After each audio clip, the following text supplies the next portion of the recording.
حضور نے فرمایا غلاموں پتہ ہے سب سے افضل صدقہ کون سا ہے؟ ایک صحابی کہنے لگے حضور یتیم کو دینا، فرمایا نہیں۔ سب سے افضل صدقہ کون سا ہے یا رسول اللہ؟ مسکین کو دینا، فرمایا نہیں۔ سب سے افضل صدقہ حضور مسافر کو دینا، فرمایا نہیں۔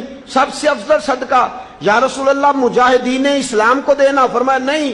حضور پھر رسول پاک نے فرمایا تیرا رشتہ دار ہو اور غریب ہو، حقدار ہو، اور اگلے لفظ بڑے عجیب ہیں، تیرا رشتہ دار ہو، غریب ہو اور تجھ سے ناراض ہو، فرمایا کسی بھی طریقے اس کے گھر صدقہ پہنچا دے، سب سے افضل صدقہ کرنے کا ثواب لکھا جائے گا۔ محبوب پاک سید عالم صلی اللہ تعالی علیہ وسلم نے فرمایا لا يدخل الجنت قاطع، فرمایا جو رشتے توڑنے والا ہے جنت میں نہیں جائے گا، جو رشتے توڑنے والا ہے وہ جنت میں نہیں جائے گا۔ الذین ینقضون عہد اللہ من بعد میثاقہ ویقطعون ما امر اللہ بہ ان یوصل ویفسدون فی الارض، فرمایا جو رشتے توڑے گا وہ تو زمین میں فساد برپا کر دے گا، وہ زمین میں اولئک هم الخاسرون، یہ وہ لوگ ہیں دنیا میں بھی نقصان اٹھائیں